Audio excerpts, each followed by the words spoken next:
Yo me desconecto y ya lo dejo para que dé nuestra sesión. Bienvenido. Hola, buenas noches a todos. No sé si me escuchan. Sí, doctor, lo escuchamos. Lo escuchamos bien. Muchas gracias.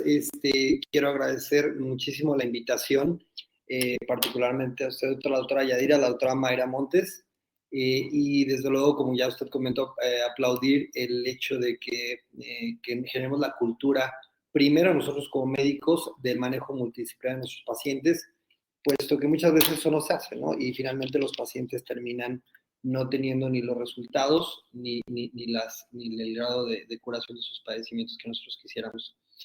Bueno, vamos a hablar sobre un tema que, como dije, nos trae a un mismo punto, que es la incontinencia fecal. Me gustaría, antes de empezar la charla, preguntarles a ustedes, hacer una encuesta, a ver si me ayudas, Alfonso. ¿Cuántos de ustedes ven en su práctica diaria pacientes con incontinencia fecal? No sé si podemos lanzar la encuesta.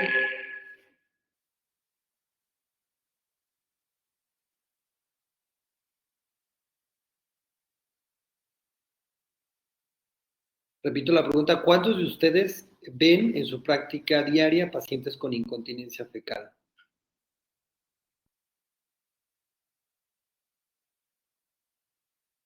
Ok, ¿podemos verle el resultado? Bueno, 89%. Eso me da gusto porque entonces espero mandar un mensaje que sea productivo y que sea útil para su práctica diaria. ¿Por qué tenemos que hablar de incontinencia fecal? Bueno, porque casi siempre cuando a un paciente se le dice, estarán de acuerdo conmigo, que hablamos de incontinencia. Ayer tecleaba esto en Google sobre incontinencia y aparecen puras imágenes, o sea, la palabra como tal incontinencia, aparecen puras imágenes sobre incontinencia urinaria. La verdad es que es un padecimiento que pareciera que dejamos un tanto de lado, ¿no? Y sin embargo los números, no tenemos aquí tantos números en México, pero en Estados Unidos, si uno pone a la par hablar sobre incontinencia urinaria fecal en un país que tiene 300 millones de habitantes aproximadamente, vemos que en Estados Unidos 1 de cada 8 pacientes tienen incontinencia urinaria. Y si bien es cierto que esto prácticamente duplica a los pacientes que tienen incontinencia fecal, no son pocos los casos, más de 20 millones de pacientes con este problema. Y otra cosa, esto supera algunos padecimientos como el asma, el Alzheimer o el cáncer de mama, que pues consideramos catastróficos. Es triste hoy en día que en países como el nuestro no se considere como una situación catastrófica el hecho de tener incontinencia fecal. Y en esta encuesta, que probablemente es la encuesta más grande que se ha hecho en Estados Unidos, planteando esta pregunta que estábamos haciendo, 71,000 americanos que se le hacen esta encuesta sobre si ellos habían tenido algún momento de su vida incontinencia fecal. Llama la atención esto, 40%, casi la mitad eran latinos, y estas personas, como veíamos en las cifras pasadas, 14.4% contestaron que sí. Es importante ver que los pacientes que tenían mayor severidad de incontinencia tenían enfermedades asociadas como diabetes y síndrome de intestino irritable, cuestiones que vemos a diario en nuestra práctica como enfermedades concomitantes. Pero ¿cuál es el punto más importante de esto? Realmente el problema existe. Tal vez el tema es que no lo detectamos. Y no lo detectamos, ¿por qué? Porque 30% de los pacientes, menos del 30% de los pacientes van a buscar atención. 70% no la buscan. Y algo que también va a llegar aquí a nosotros es que el 50% de los médicos no la preguntan. Y estamos hablando de esta publicación, es una publicación de una revista de uroginecología, donde se trata de cuestionar por qué hay barreras para la atención de este padecimiento. Con esto quiero llamar a ustedes la atención y generar conciencia de que el problema existe, pero muchas veces lo dejamos a un lado. En esta misma publicación decían, ¿y por qué? ¿Cuáles son las razones por las que los pacientes no buscan atención? Una es un problema de aceptación, de interiorización, de romper esa barrera de vergüenza o de conocimiento de sí misma. La otra tiene que ver con la percepción que tienen los pacientes del concepto de incontinencia y su tratamiento. A veces caen en un punto de desesperanza, es decir, ya no hay algo más para mí, porque mi ginecólogo, mi coloproctólogo, mi ginecólogo no me dijeron que había algún tratamiento. Y la otra que es muy importante es la interacción con el paciente. Cuando desmenuzamos este punto y ellos tratan de ver a qué se refieren con esto, es que el paciente cae primero en una zona donde primero no se da cuenta que tiene un problema y después lo acepta, pero le da vergüenza acercarse a atender. Esta gráfica de esta publicación me encanta porque creo que pone de manifiesto que entendamos nosotros que el paciente en la zona verde, aquí a los 20, 30 años tiene la lesión. Y van a pasar muchos años, probablemente 20 a 30 años, entre que ese paciente cuando pierde más del 50%, lo que dice esta gráfica de la fuerza de los esfínteres, es cuando va a tener primero se da cuenta que hay algo que fisiológicamente ya no está funcionando y esto tiene mucho que ver con el climaterio, la menopausia de ese paciente. Y después, para que busque atención, tiene que romper este miedo. Y es entonces cuando nosotros lo estamos tomando en este punto, ya que el paciente tiene una función muy pobre y entonces los resultados que obtenemos no son necesarios. Entonces ese retraso de tratamiento y del diagnóstico estamos involucrados los doctores. Vean ustedes, cuando les preguntan acerca de esto, ellos tienen miedo de que les digamos un diagnóstico y desconocen los tratamientos. Y entonces ya cuando se deciden hacer, ¿qué pasa? Que no logran interactuar con el médico, no tienen acceso limitado muchas veces a esa atención de un especialista, pero no porque lo tengan, porque no lo haya, muchas veces porque no los referimos a los pacientes oportunamente y cuando llegan con nosotros no hacemos ese clic que les permita dar una explicación y entonces lograr esto. Con esto, esta parte inicial quiero entonces llamar su atención para que cuando llegamos, me da mucho gusto ver que el 89% ven estos pacientes, pero los que no veamos, es bien común que después de un tratamiento de incontinencia, por ejemplo, fecal, nos pregunta el paciente, doctor, ¿y qué va a pasar con mi incontinencia urinaria? O sea, hasta el final de esto nos damos cuenta que era una enfermedad concomitante, una incontinencia dual que tenían los pacientes muchas veces. Bueno, ¿cuáles son los puntos que vamos a tratar en esta charla? Recalcar el tema de que las causas, la etiopatogenia de esta enfermedad es multifactorial y esto lo vamos a englobar en estos puntos. Seguramente cuando hablamos de concepto de continencia, muchas veces únicamente pensamos en un tema de sellado en la parte distal del ano y que bueno, y por eso el paciente está incontinente. En realidad no. El concepto de incontinencia tiene muchos elementos que tienen que ver con la función mental del paciente, que tienen que ver con el tránsito colónico, la consistencia de las heces, el recto, que es ese elemento muy importante que nos permite almacenar, tener sensibilidad, tener esta complianza, mantener una presión un volumen sin elevar la presión y no se diga al final de la defecación ese sello que nosotros generamos. Creo que nuestro concepto debe ser más amplio y dejar de pensar únicamente que se trata de una compuerta que no está, esa puerta que no está bien cerrada.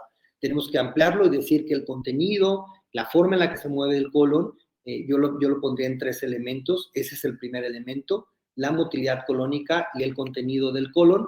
El segundo elemento sería, desde luego, esa capacidad de reservorio del recto, el cual puede estar afectado por cirugías, por inflamación. Ese recto debe estar adecuado fisiológicamente para que pueda generar como un reservorio, una presa, una represa que guarde ahí ese contenido. Y finalmente es lo que muchas veces nosotros solamente tenemos en mente, que es esa barrera de sellado que, como bien sabemos, tiene que tener una integridad estructural en los esfínteres, en los nervios, pero también funcional desde el punto de vista de la cuestión de integridad neurológica. Entonces, esos 3 conceptos pondrían de alguna manera tener en mente el cambiar ese concepto previo que tenemos de continencia.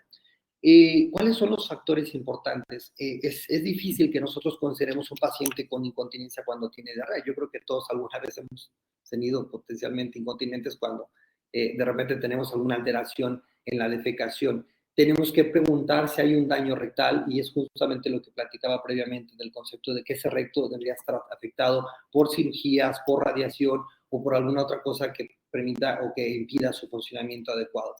El hecho de interrogar acerca de cirugía no rectal es muy importante, ya que esos antecedentes de alguna hemorroidectomía, una esfinterotomía, pues desde luego van a tener alguna afección en esa presión de cierre. Y desde luego algo que yo no voy a ahondar porque ustedes lo conocen mejor que yo, es que gran parte de esos pacientes que nos van a ver, sobre todo mujeres, van a ser relacionados a trauma obstétrico, ¿no? Que seguramente es la causa más común en mujeres.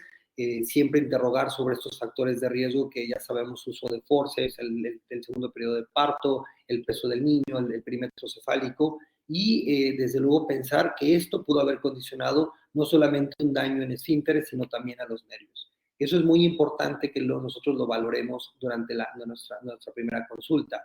¿Qué factores son importantes que tomemos en cuenta? En esta diapositiva yo quiero decirles que el tener diarrea aumenta 4 veces la probabilidad de que un paciente pudiera tener incontinencia. A la edad avanzada, 2 veces. Enfermedades gastrointestinales que son muy comunes, como el síndrome de intestino irritable, sobre todo un intestino irritable de patrón diarrea, nos puede dar 2 veces más frecuencia para tener incontinencia. Diabetes, que prácticamente dentro del historial de nuestros pacientes, un buen número, vamos a ver, que tienen diabetes. El hecho de tener VIH es otro de ellos.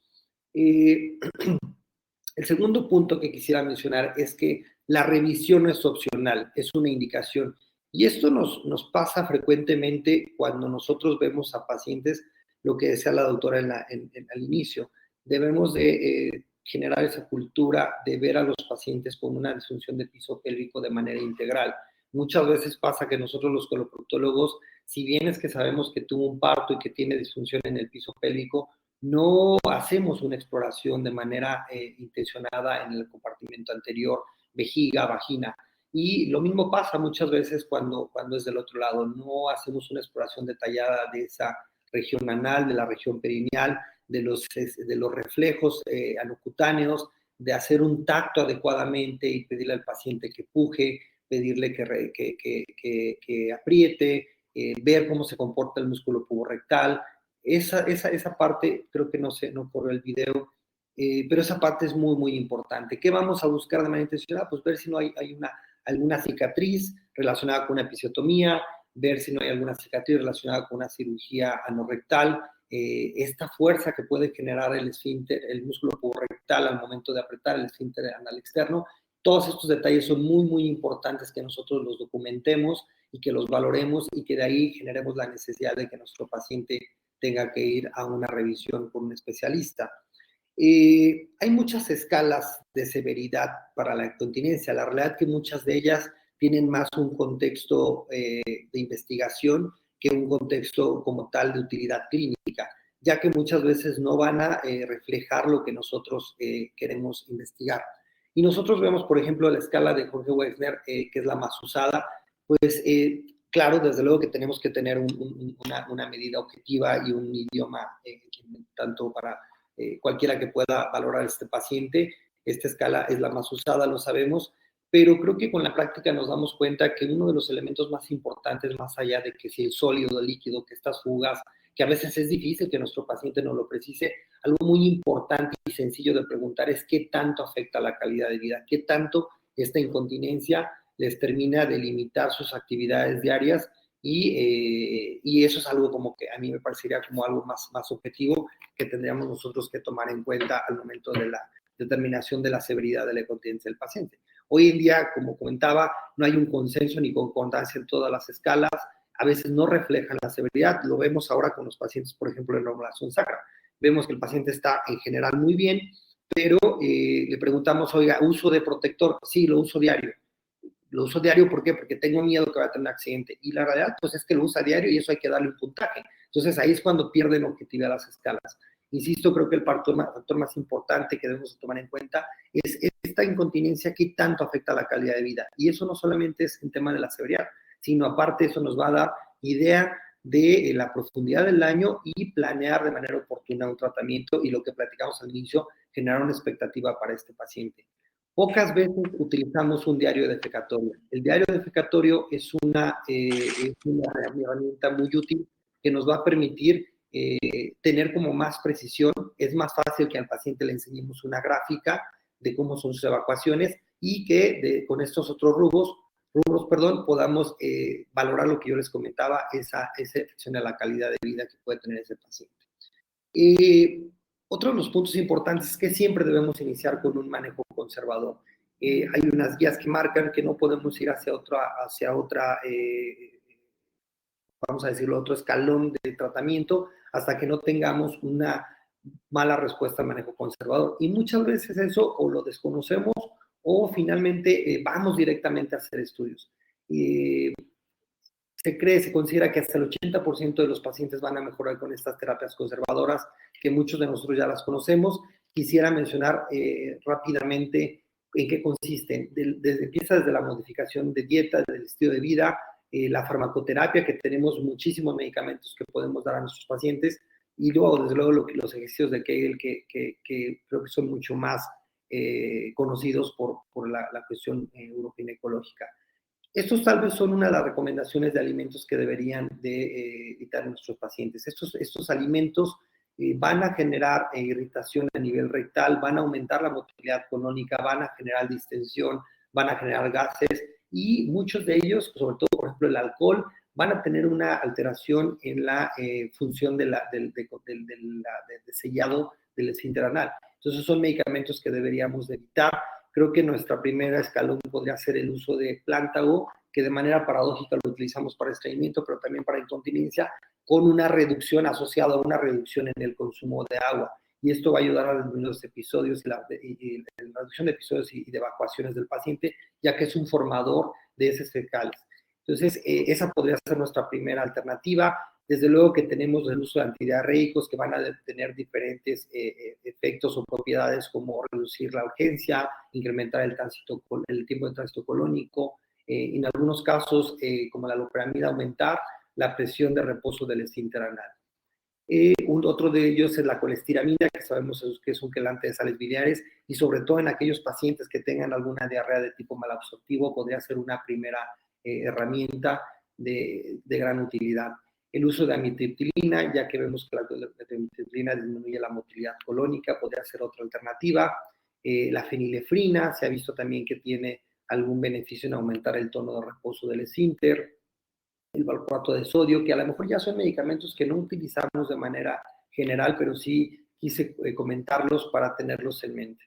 Muchas veces tenemos pacientes que tienen como alguna incontinencia por rebosamiento, es decir, a lo mejor tienen de manera concomitante alguna alteración en la sensibilidad rectal o algo obstructivo, y de repente estos pacientes no pueden hacer una evacuación completa, se queda el recto alojado con materia fecal alojada, y al estar en reposo, como ese esfínter no tiene esa capacidad de sellado, tienen después por despeñamiento algún tipo de incontinencia.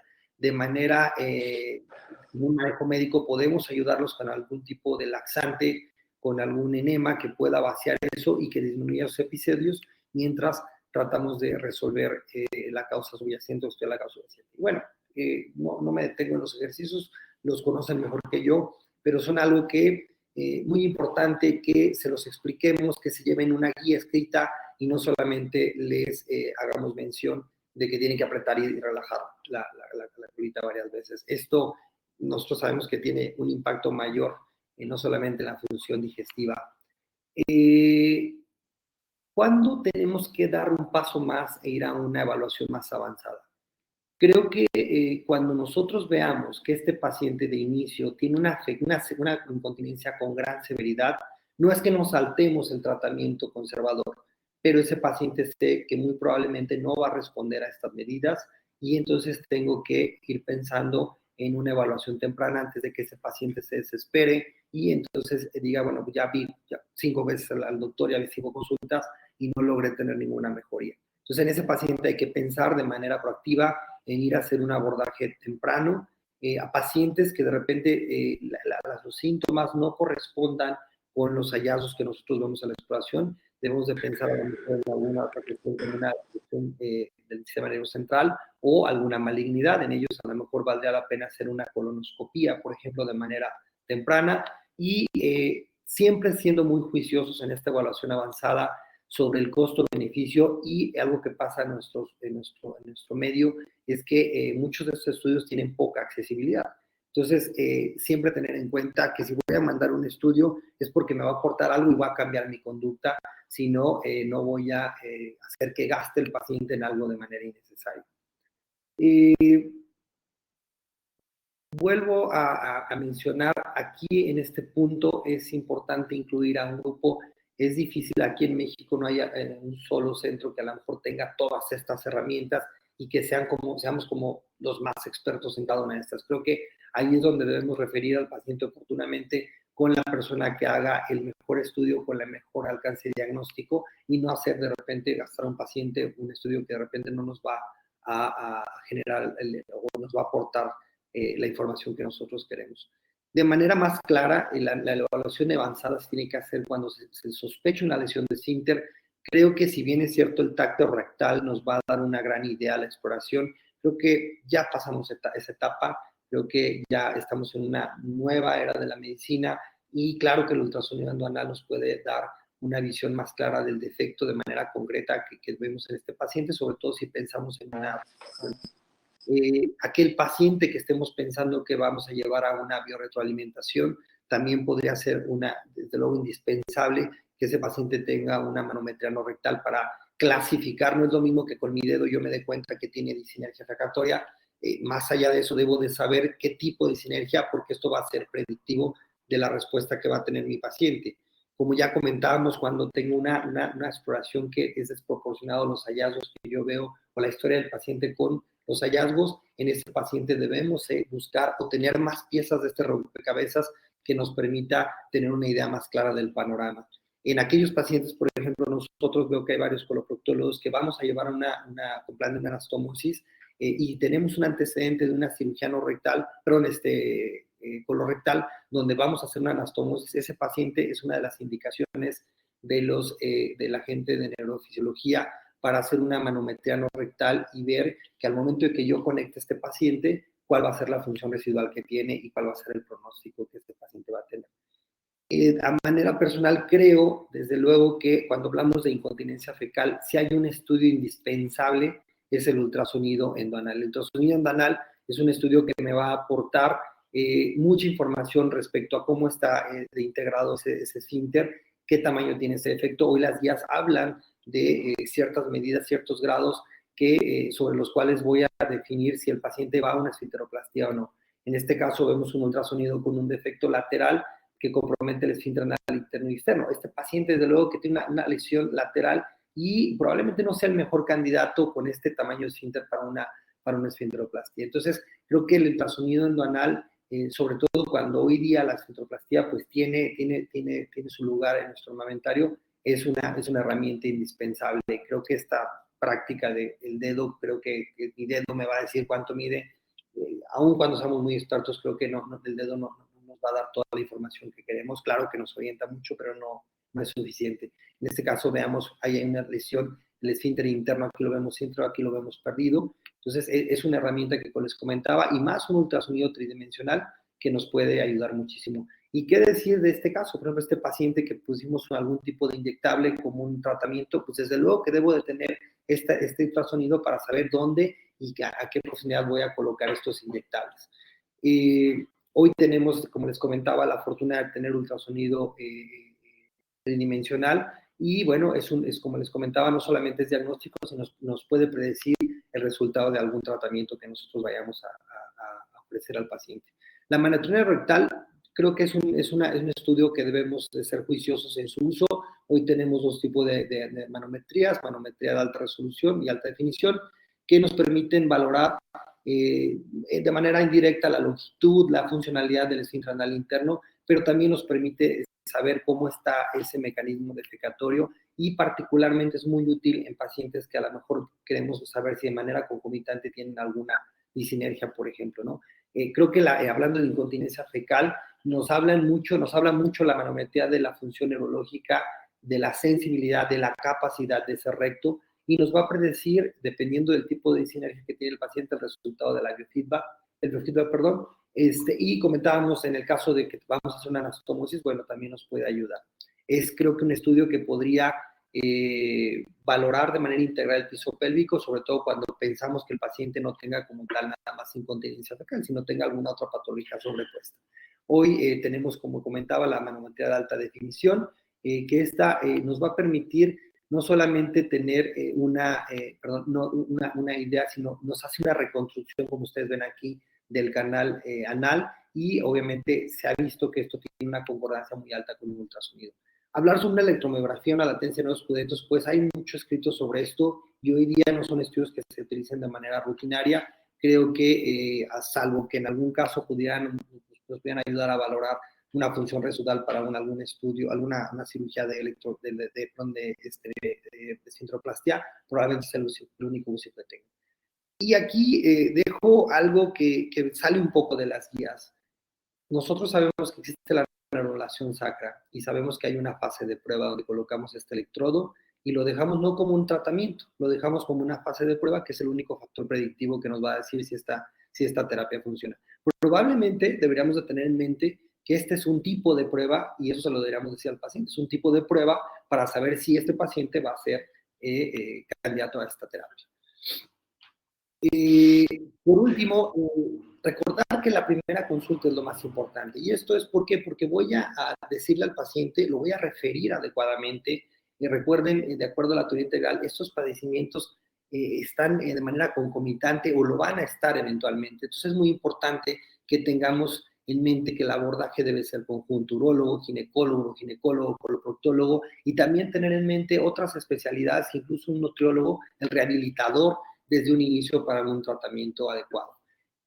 Finalmente, la última parte de mi plática, ¿qué tratamientos existen? Bueno, ya sabemos tratamientos no quirúrgicos, el biofeedback. Voy a ir de manera rápida aquí.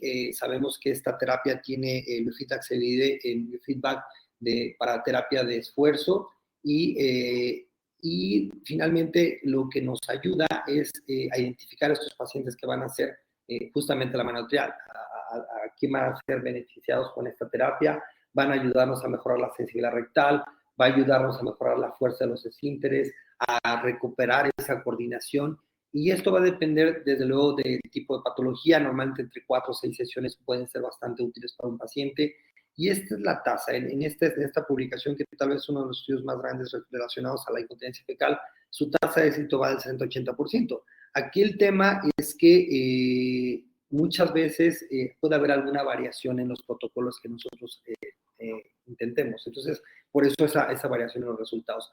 Electroestimulación, que justamente la gente del inferior que tiene, mucha gente está formada ahí, tienen muchísima experiencia en esto. Creo que debe ser una terapia muy buena, aplicable, y no solamente en aquellos pacientes que queremos mandar antes de una cirugía, sino después de una cirugía. Nos sirve muchísimo para recuperar la función residual de este paciente. Ha reportado de nuevo beneficios en aumentar la presión de cierre de ese ano, y también sus resultados, a lo mejor como sola no tiene un resultado tan amplio, pero cuando la combinamos con alguna otra terapia, como ya veamos, como bioretroalimentación y electroestimulación, tiene un alcance terapéutico más alto. Esta nueva terapia de estimulación tibial posterior, que en México pues está, y en el mundo está causando cada vez más revuelto, yo creo que sabemos que hay diferentes formas, percutánea, transcutánea. Hoy en día creo que es una terapia muy útil.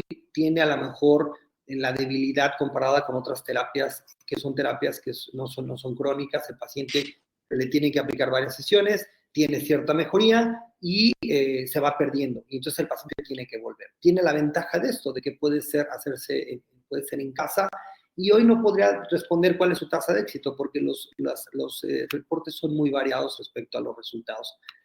Ahora, tenemos tratamientos mínimamente invasivos, quirúrgicos mínimamente invasivos. ¿Qué tenemos? Tenemos inyección de agentes abultadores, tenemos radiofrecuencia y neuromodulación sacra. Estas terapias, particularmente la inyección de agentes abultadores, es una réplica de lo que se hacía, lo que hacen los urólogos en incontinencia urinaria, y es justamente inyectar algún tipo de agente, que hay muchísimos. Hay ácido hialurónico, hay en este caso el macroplástico, que es una molécula. Hay mucho escrito sobre esto. Uno de los temas es una terapia pues que es relativamente fácil. Se ha recomendado siempre que se haga con un ultrasonido para guiarla.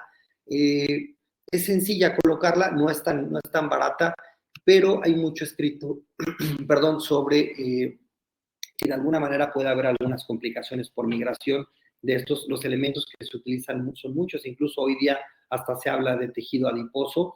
Esto se utiliza para lesiones únicas o múltiples en el esfínter anal interno únicamente. Las vías de inyección de estos son diferentes, son variadas. Es una terapia que se hace bajo sedación, desde luego. Y aunque puede ser que es una terapia sencilla a inicio, esto de bajas complicaciones, sencilla a lo mejor la complicación más común es que va a tener dolor o a lo mejor algún absceso.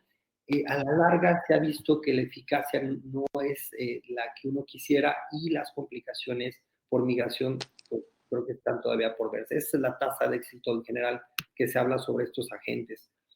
Este otro dispositivo que ya en años pasados, a lo mejor en la década de los 80s, 90s, empezó como a tener cierto auge, es un dispositivo que genera calor, finalmente aumenta la temperatura, esa radiofrecuencia genera una cicatriz, tiene este aparatito tiene como unas agujas que salen, se colocan en el canal anal, también es para defectos del esfínter anal interno, es una terapia relativamente sencilla de realizar, vino como una nueva ola de que se usaba, aquí en el hospital a mí me tocó cuando empezamos nuevamente a usarlo, ¿no? Creo que es como demasiado selectiva, es que el paciente tenga un paciente muy seleccionado, que nada más tenga un defecto ahí específico, y se habla sobre estas tasas de éxito con el SECA o la radiofrecuencia. El doctor Omar Vergara en nutrición acaba de hacer una publicación, el doctor se me olvidó su nombre, el doctor que era jefe anteriormente, que había hablado sobre esto inicialmente en nutrición, había habido como mucha expectativa sobre esto. El doctor Omar Vergara recientemente este año hace esta publicación en un seguimiento de estos pacientes, 10 pacientes, 15 años de seguimiento, y la verdad es que las conclusiones respecto a esto son pobres. Habla sobre que no se mantuvo en ningún paciente la eficacia a largo plazo, por lo tanto es un procedimiento que prácticamente está quedando en desuso.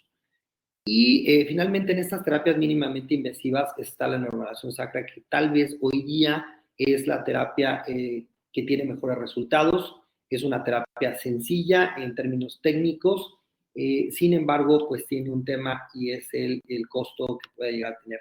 Esta terapia tiene como técnica el colocar un electrodo en las raíces sacras, S3, importantísimo que esto se haga con fluoroscopía, es un electrodo que tiene 4 polos y que logra hacer una estimulación, a diferencia de las otras, una estimulación crónica, ¿no? Se coloca este dispositivo, una fase de prueba que dura 2 semanas, si el paciente mejora el 50%, se pone la fase definitiva, que es colocar este dispositivo, este estimulador, que hoy día ya hay una nueva generación, que son del tamaño de un USB, ¿no? Y que son recargables. O sea, este tema de que se acaba la batería a los 6, 8 años, pues es recargable. Creo que el Hospital Central Militar tiene mucha experiencia en esto y creo que es una terapia muy buena. Hoy día es la terapia que genera mayor éxito, ¿no? Creo que una de las ventajas grandes es que nos sirve para pacientes con lesiones o sin lesiones del esfínter, es decir, cuando tiene un daño neurológico, y no es indispensable que se repare la lesión. Si tenemos una lesión no susceptible de repararse por esfintoplastia muy grande, lesiones de esfínter anal externo o interno, se puede colocar con una mejoría notable. Hoy día es la única terapia con una evidencia, una recomendación fuerte y un nivel de evidencia alto dentro del armamentario quirúrgico. Entonces es la terapia pues, como gol estándar. El tratamiento quirúrgico lo voy a dividir en estos 4. Esfinteroplastía, que es desde luego hoy día la terapia más usada y la que puede, de alguna manera, creemos que puede ofrecer mejores resultados. Esto lo pongo entre comillas por lo que voy a decir enseguida. Está indicado en defectos anteriores, en defectos mixtos. Hay quien habla de 140, 120 grados en un defecto anterior. Puede ser resuelto con esto. Los pacientes tienen una mejora inicial muy importante, pero aquí el tema es el seguimiento a largo plazo. Y en aquellos pacientes que de manera concomitante tienen una alteración neurológica, el resultado va a ser pobre. Es una cirugía que yo considero que debe estar dentro del armamentario de cualquier coloproctólogo y desde luego de algún neuroginecólogo. Aquí sí difiere un poquito, creo que cada quien debería de hacerlo, creo que aquí deberíamos hacer equipo y así lo hemos manejado en nuestro hospital con buenos resultados. La tasa de éxito, como decíamos, 90% de éxito. Sin embargo, ¿qué pasa en las series a largo plazo? Y estas son publicaciones de varios sitios del mundo, varios autores. Todas tienen una tasa de éxito inicial muy buena, pero al paso de 10 años son 16 estudios, muchos autores, cae ese éxito. Entonces, tasa inicial de 90%, pero a largo plazo puede ser hasta de 10% menos. Hablar de gastroscopía Creo que son procedimientos ya más complejos en pacientes que no tienen ya tejido nativo para poder hacer una reconstrucción y cuando no se tiene a lo mejor algún acceso a algún otro biomaterial. Entonces lo que hacemos es jalar el músculo gracilis, ¿no? Este es un caso, una paciente que tiene un efecto muy grande, como ven al inicio, desinsertamos el músculo gracilis. Insisto en el manejo multidisciplinario, esta parte la hacen los cirujanos plásticos y a nosotros, el uroginecólogo y el coloproctólogo, nos toca hacer a cada quien la reparación de los compartimentos. Entonces, es una terapia que ha dejado en desuso porque es muy mórbida y los resultados, pues como ven, son bastante variables. Este paciente tiene que ir casi siempre con una colostomía para esa reparación y después se agregó algo, al agregar a ese músculo, no denervarlo, dejarlo con función y colocar un estimulador. Eso se estuvo haciendo en Europa, hoy día prácticamente está en desuso. Después vinieron esta serie de esfínteres, tanto esfínter anal artificial, que eran como unas bombas, ¿no? Y estos esfínteres magnéticos, hay diferentes versiones que se han sacado. La verdad es que se dejaron de usar porque técnicamente no es fácil su colocación. Y esta parte importante, son caros con una tasa de complicaciones muy alta. Entonces, prácticamente están en desuso. Los comento solamente, pues, obviamente, porque se tenga en mente estas opciones. Hay neumáticos, hay de gomitas, hay magnéticos, que aparentemente era el Fénix, es este modelo, que hace como 3, 4 congresos hablaban mucho de él en Estados Unidos y finalmente no hubo mucho más que hablar. Vean ustedes las tasas de éxito muy variables, pocos casos, series cortas y finalmente es un tratamiento, pero con buenos resultados, cuando les va bien, pero con mucha mortalidad. Y finalmente la colostomía, que no debemos dejar de pensar que es una herramienta. Aquellos pacientes con incontinencia por problemas neurológicos puede ser una buena opción.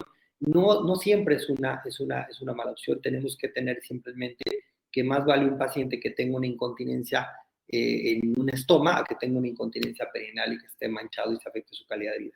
Y por último, estos nuevos tratamientos. Creo que esto es lo que más se está hablando últimamente sobre aplicación de células madre. Hay diferentes tipos de células, mesenquimales, de hueso, tejido adiposo. Hay diferentes tipos de células que se están inyectando. La verdad es que las series son pequeñas y apenas están hablando de los resultados iniciales, algunos de ellos con buen éxito. En el Hospital Central Militar se hizo este estudio, eran células de cordón umbilical, células nativas, por decirlo así, y veíamos que de alguna manera eran, en este caso el grupo TES, había una diferenciación importante hacia tejido muscular. Esta publicación estuvo interesante porque sí se vio finalmente que la presión de reposo de esos pacientes en las que se logró, no fueron pacientes, fue es un modelo experimental en ratas, había un aumento de la presión de reposo de esos pacientes, de esos animalitos. Bueno, para finalizar, quisiera con esta plática que recordáramos que sí hay incontinencia fecal, que muchas veces el paciente no está detectado porque no asiste y cuando asiste ese paciente no recibe la información necesaria y no se genera ese clic para que el paciente pueda tener una expectativa alta. Debemos de cambiar nuestro concepto de continencia, pensar más allá que es un tema de sellado, pensar en la motilidad, en el contenido del colon, pensar en ese recto. La exploración anal es obligada, tenemos que aprender a hacerla, tenemos que generar esa sensibilidad de nuestro tacto rectal para hacer mejores diagnósticos y más que utilizar una escala, que desde luego que es importante para tener un registro de hablar el mismo idioma, pero hay que tener en mente qué tanto este problema afecta a la calidad de vida del paciente. Recordar que nuestros pacientes debemos optimizar su manejo conservador, que es muy efectivo, y cuando pensemos que el paciente deba ir a una realización de algún estudio complementario, ser juiciosos en ese costo-beneficio que vamos a tener para el paciente. Vamos a tener en mente que nuestra primera consulta debe de servir para detectar el problema, hacer una referencia adecuada y explicarle y darle aliento de que hay muchas opciones para resolver su problema. Hoy día, dentro de todo el armamentario que nosotros vemos, la neuromodulación SACA, pues desde luego que es la terapia que ha mostrado mejores resultados. Tener en mente que tenemos pacientes que tienen este problema que está afectando su calidad. Muchos pacientes jóvenes, esto no es una patología de gente adulta, que dejan de hacer sus actividades, lo que les gusta, simplemente el tener relaciones sexuales. ¿Por qué? Porque no pueden tenerlas. Pacientes típica historia que está divorciada, deprimida, estos pacientes está en nosotros manejarlos. Y sí, esto lo vemos en la consulta a diario. Muchos de estos pacientes no nos llegan a los coloproctólogos. La incontinencia fecal no nos llega al paciente. Como no tiene el concepto claro, el paciente muchas veces llega con el gastroenterólogo, con el ginecólogo, y muchas veces se queda ahí, no referido oportunamente. Entonces, en nuestra próxima consulta, creo que deberemos de generar esa confianza, esa empatía, de hacerle sentir que no está solo, que llegó al lugar correcto, que vamos a resolver su problema, que va a ser un proceso que van a involucrarse muchos médicos y que vamos a ampliar su conocimiento sobre su enfermedad, empoderarlos, hacerlos partícipes de que podemos resolverlo, que hay muchas opciones que no necesariamente son opciones caras, que no necesariamente son opciones que sean tan invasivas, y esto finalmente es redirigir al paciente oportunamente para ganar ese tiempo que es oro. Yo quiero agradecer muchísimo su atención y su invitación, y bueno, dejo abierto el micrófono para cualquier pregunta.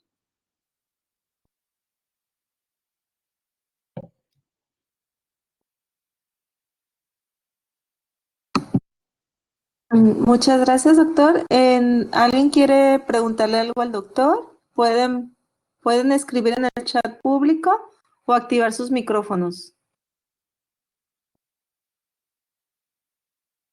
Muchas gracias, Juan Carlos. Excelente plática. Maestro, realmente tienes que acercarte mucho allá al Hospital Militar de la Mujer para que aprendamos un poquito más. Felicidades y gracias. Gracias, maestro. Buenas noches.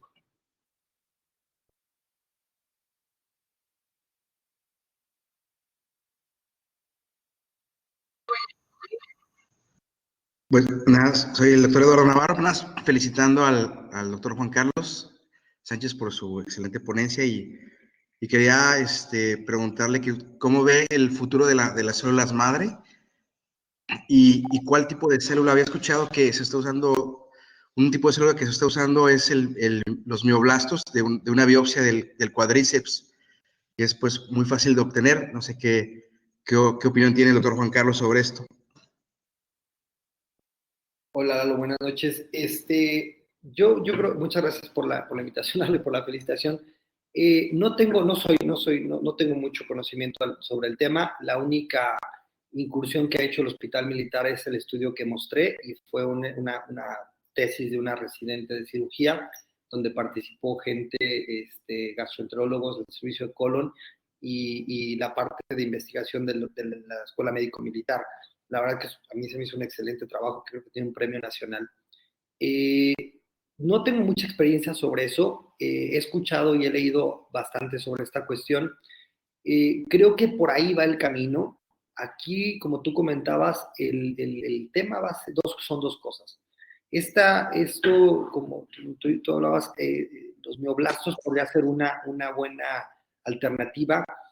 El problema es que es una terapia cara, ¿no? Lo más sencillo es lo que hacen los cirujanos plásticos, sacar el tejido adiposo, ponerlo como un abultador, pero se pierde. O sea, gran parte de ese tejido se pierde, entonces la respuesta de ese paciente va a terminar fracasando. Hablando de células madres, el proceso es caro. Entonces creo que es una limitante muy grande para esto, donde yo he sabido que hay mayor campo es en células pluripotenciales, que es justamente el trabajo que te comentaba, y ahí lo que se puede a lo mejor esperar es que eso se derivara, como veíamos en el trabajo, que se diferenciara hacia tejido muscular. Sin embargo, eso también es una cuestión impredecible, o sea, todavía no hay como toda la tecnología para lograr que eso suceda. Entonces, creo que muchas de las veces lo que obtenemos es solamente una cicatriz de una lesión que hicimos, o sea, porque finalmente es lo que muchas veces se encuentran, fibrosis. Entonces, no creo que en este momento podamos decir si es como la mejor terapia.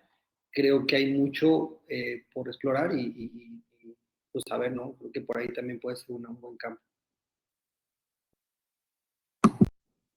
Doctor Juan Carlos, la doctora Marta Alfaro, que es médico de rehabilitación, tiene en el chat algunas opiniones, algunas observaciones.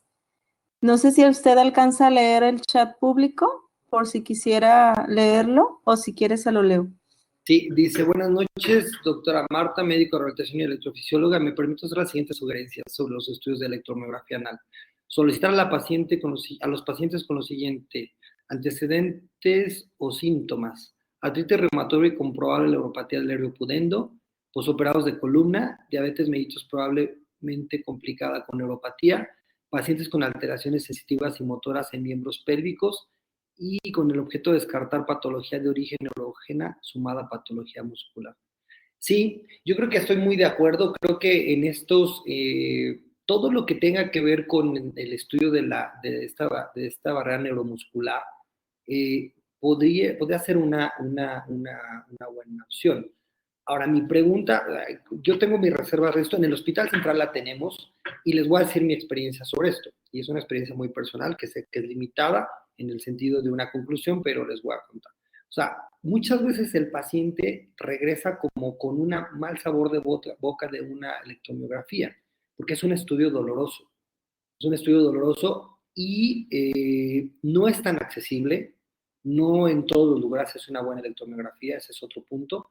Y el tercer punto es que de esto que estaba mencionando la doctora, ahora devolveré yo la pregunta, ¿qué tanto de esto no podemos obtener, esta información no la podemos obtener a través de una manometría no rectal?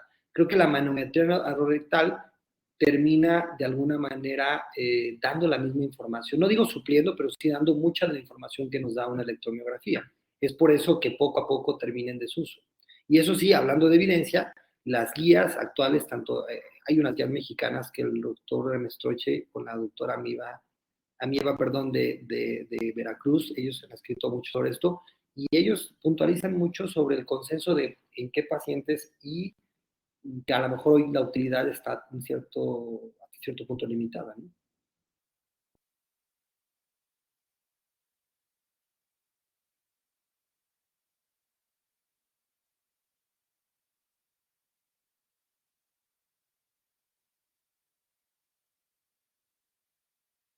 Hola.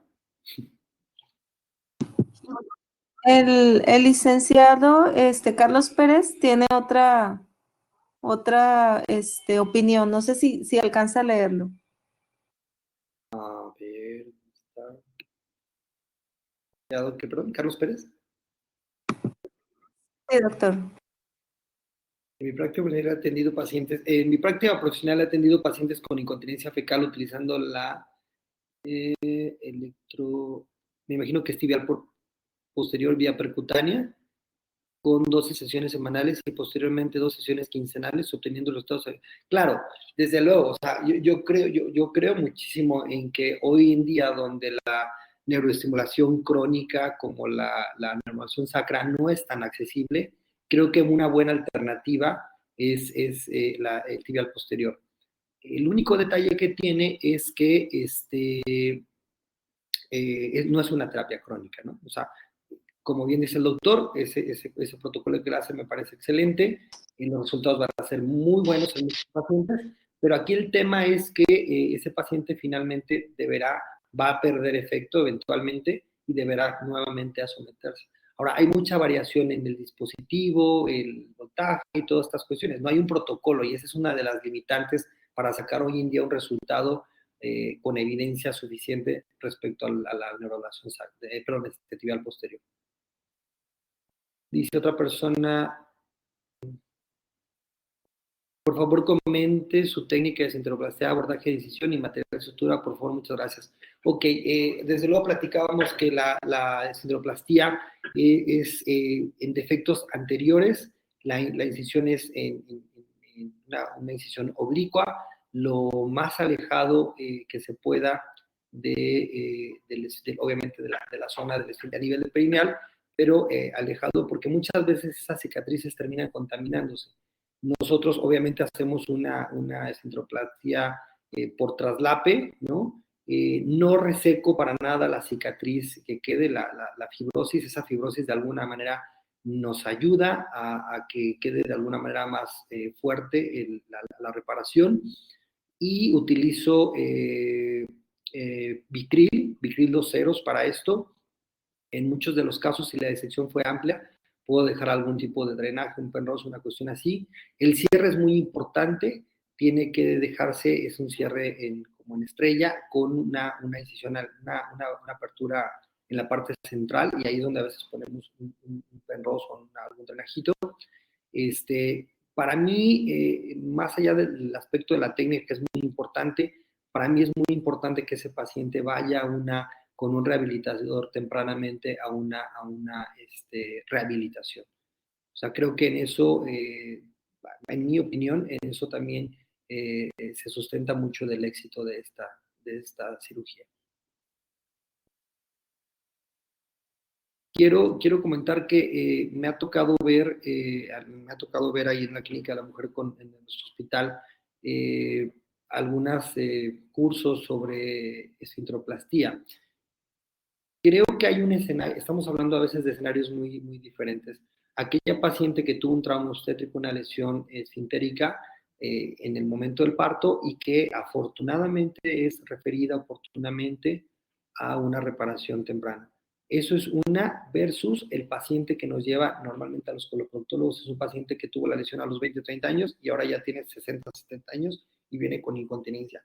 Creo que deberíamos precisar las diferencias técnicas en la esfinteroplastía en un escenario y otro. Creo que sí hay una diferencia notable, porque muchas veces, sobre todo muchas veces, se habla sobre la reparación del esfínter anal interno. En el primer escenario creo que puede ser factible, porque es un tejido que está reciente, no está tan cicatrizado, fibrosado como en el paciente que ya tiene muchísimos años, ¿no?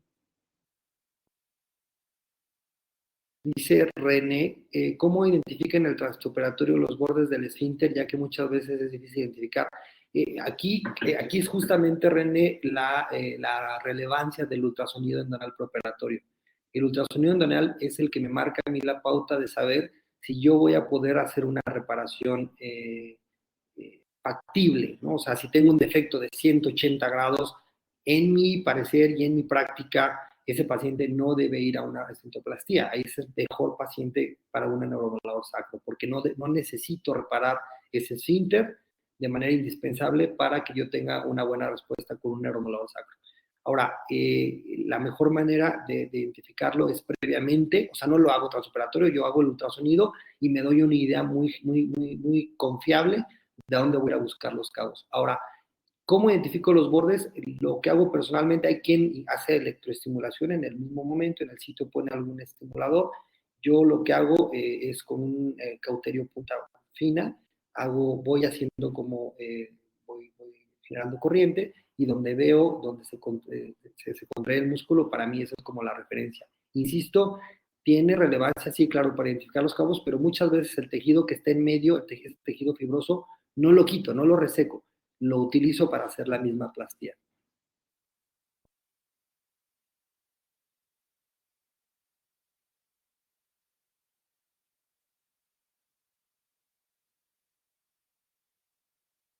Exacto, maestro, eso es lo que comentaba sobre la reparación transparto versus lo que nos toca a lo mejor a ustedes como ginecólogos y a nosotros como coloproctólogos, ya en este paciente pues de edad más avanzada, ¿no?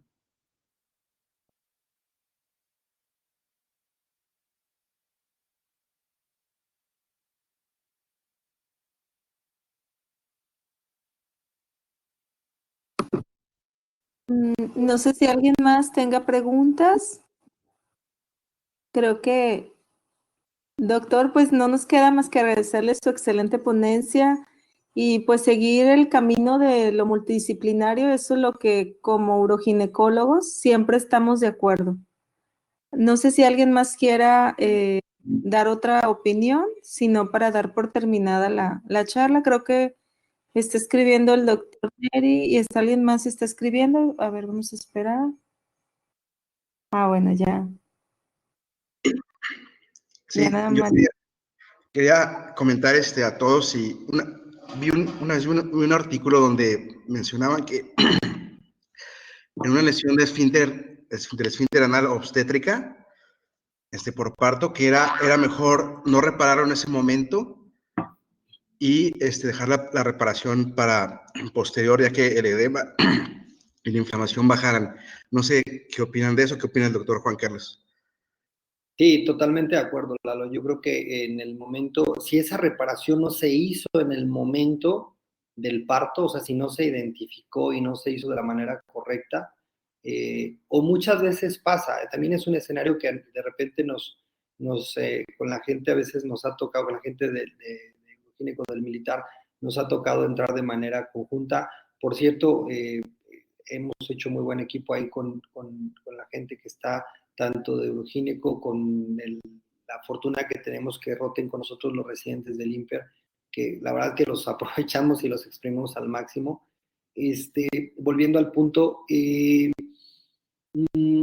yo creo que es muy importante ese punto que acabas de mencionar, porque no es lo mismo que tú tengas un tejido que recién se acaba de romper, que ahí sí creo perfectamente y estoy totalmente de acuerdo en la reparación detenida del esfínter interno, del externo, y todo se ve bonito, sangrante, pero muy identificable, a ese paciente que a lo mejor te llega, que lo repararon, a lo mejor en una primera instancia, y que ya se disentó y que te llega a las 2, 3 semanas.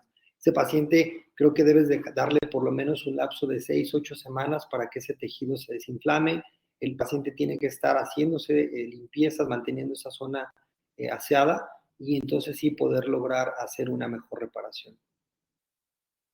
No sé si alguien del público tenga alguna otra opinión al respecto. Me encantaría escuchar la opinión de los uroginecólogos.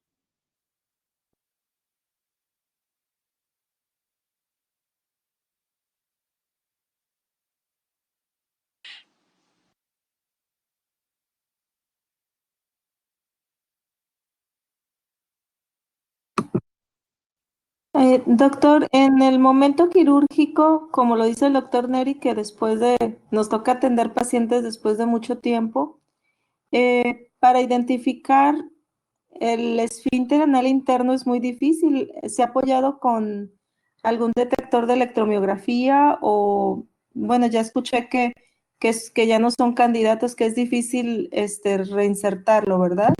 No sé qué opinión tenga o qué experiencia nos pueda dar. La verdad es que no. O sea, ya en un paciente, insisto, en un paciente ya después de pasado el tiempo, no creo. La verdad, yo soy de la gente. Hay evidencia, y la evidencia, debo decirlo, tampoco es tan grande. O sea, lo que sustenta decir son 4 artículos, son series pequeñas, y que en ese sustentan el decir que se puede hacer una restauración de esfínter interno. O sea, no es algo que yo creo que sea técnicamente, y quien está de acuerdo conmigo, no ven más que pura fibrosis, ¿no? Entonces creo a veces que es hasta un poco más riesgoso para el paciente estar haciendo una disección más amplia y lastimando más, no solamente el tejido nervioso, perdón, muscular, sino nervioso, y que finalmente, pues lo que terminas reparando es la fibrosis que ves. Entonces, yo no hago de manera intencionada buscar ese esfínter, ni algún estudio, ni nada. O sea, trato de encontrar, insisto, zona fibrosis. Sí, en el caso del externo, ahí sí trato de tener claro dónde están los bordes, pero para mí es muy útil la valoración preoperatoria.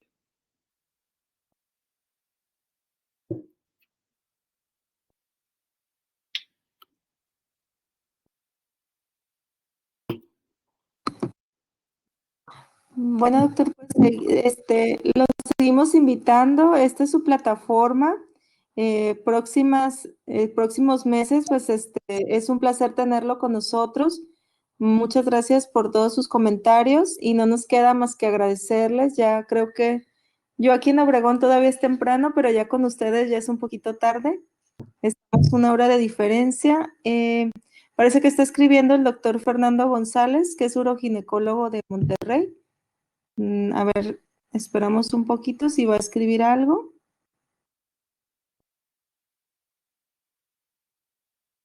Bueno, aprovecho, doctora, antes de que, muchas gracias, de verdad, muchas gracias. Creo que debemos mantener este enlace, y bueno, estos foros deberíamos de llevarlos a discusiones en nuestros congresos, ¿no? Y bueno, va a ser correspondida la invitación. Muchas gracias.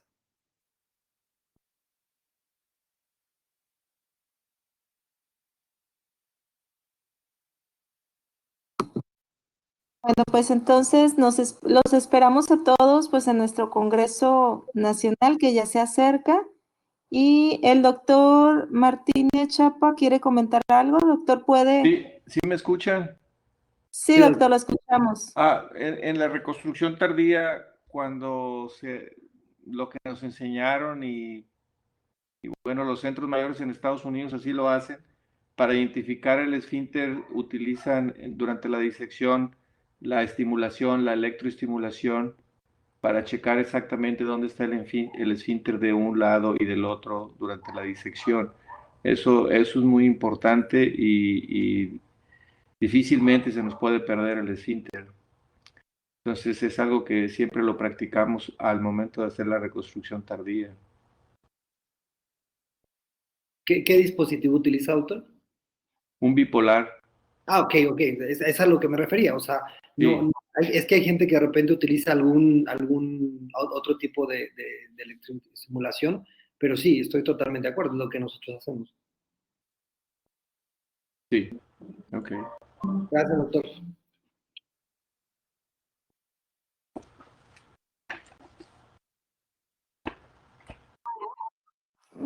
Le recordamos que en nuestro programa científico en el Congreso, pues estamos hermanos con coloproctología para aterrizar varios temas y va a haber un módulo donde se hable del tratamiento actual de la incontinencia. Entonces, pues los invitamos también para estar ahí presentes. Y bueno, los invitamos también pues a nuestra próxima sesión. Recordemos que nuestras sesiones son el primer jueves de cada mes y va a ser tratamiento quirúrgico en prolapso de órganos pélvicos y los esperamos. No sé, doctor, si quiera comentar algo más, sino ya para despedirnos todos. Un placer que se haya conectado con nosotros. No, muchas gracias, ya puse ahí un comentario. Muchas gracias a todos.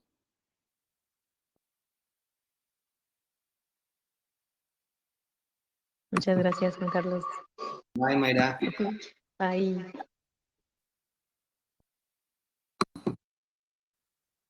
Buenas noches a todos y les recordamos estar entrando a la página del Congreso e inscribir sus trabajos. Doctores de Coloprocto son bienvenidos. Hay un concurso de diversidad científica en donde hay la modalidad de mandar videos de cirugía. Si tienen algún video y que quieran concursar de sus cirugías, lo pueden hacer. Está la presentación en trabajo tesis de presentación oral y está la presentación en cartel. Entonces, son bienvenidos y pues para compartir experiencias en el Congreso.